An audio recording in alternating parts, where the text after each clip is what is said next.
All right, so today is the last episode of the Organ series, and after at the end of today's episode, I'm just going to talk a little bit about the series.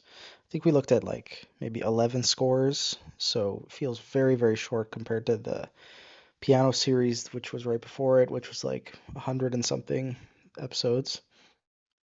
The piece today is actually for organ and electronics, and it's by Richard P. John. It's called Between. I'm not familiar with John's music, but I have these three pieces of his because I think his music is freely downloadable online. And I think the other two are for variable instrumentation. Or no, one of them's for toy piano. So yeah, we'll probably get to more of his music later on the channel. But for now, we have this piece for organ and sine tones from 2021. Okay. Um, Performance notes. Each system lasts 1 minute.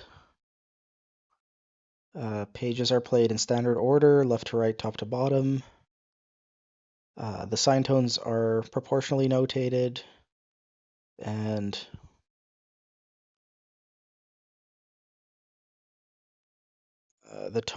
sine tones themselves, may be as short as 5 seconds or as long as 30 seconds.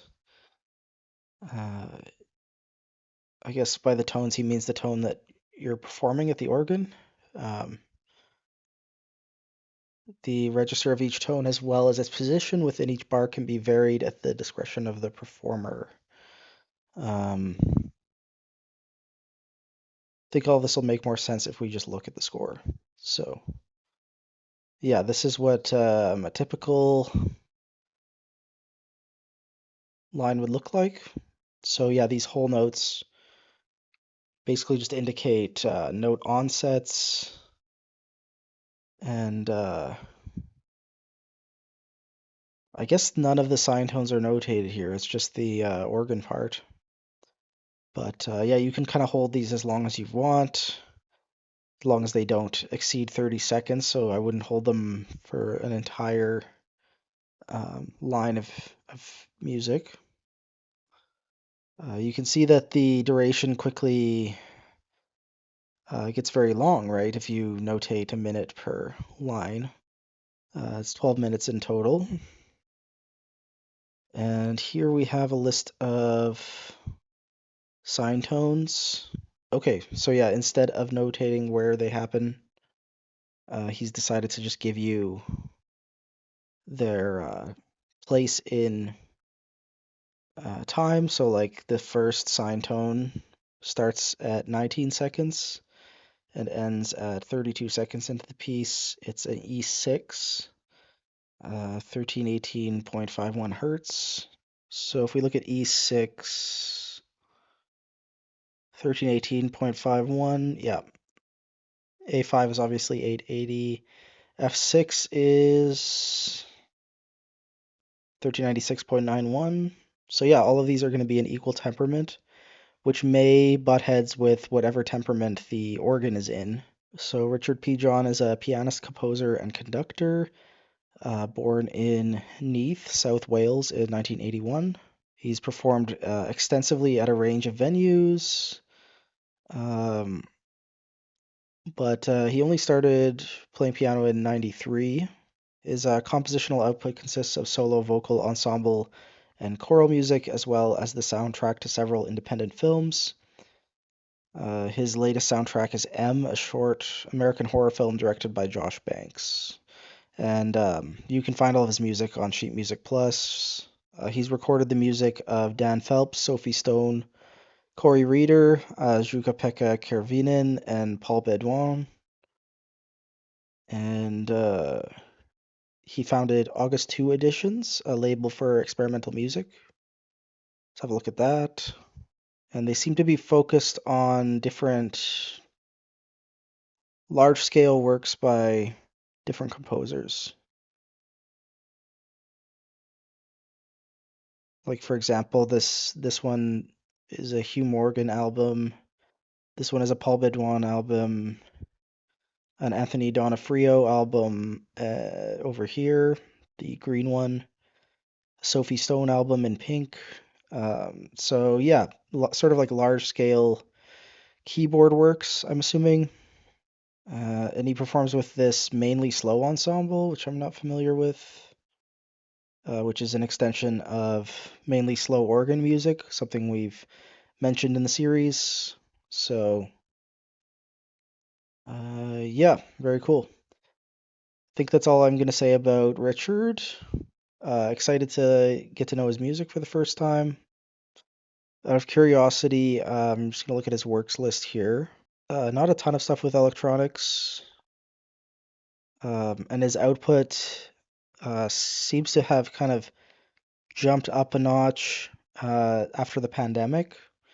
So for a while he was writing or publishing, I guess, one or two pieces a year, and then 2021 we get 9 pieces, including this one between, and 10 pieces in 2022, 6 pieces in 2023, etc. So, and recently lots and lots of piano and organ stuff, actually.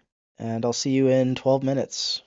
Okay, so I found this really relaxing and sort of melancholic. Um, definitely a lot fewer sine tones than I was expecting. They only periodically happen. It's very um, interesting how much space there is in the piece. A lot of silences, and I think this very quiet, simple registration works. It's very much like one note at a time. You never really get many of them overlapping, and they're sort of like very spread out in register. The pedal notes, like even in terms of the registration of the piece, like there was these huge gaps between the three staves. The pedals stay very low the entire time. I think this was a pretty good one to end on. My thoughts on the organ series. This was not. I don't think this was a very good representation of what's out there in terms of organ music. Like, there's just so much more than this. But hopefully, it was a nice little like window into a small like tip of the iceberg kind of thing. What I did like about this was all the pieces were from the past 10 years. So it was like the oldest pieces were from 2019. So that was refreshing. There's nothing too old or too historic. It was all stuff that's happening right now. Interesting composers all around. So yeah, mostly UK, Austria, and then a little bit of America. The next series I'm gonna make it randomized. I haven't done that in a long time, but yeah, we'll see.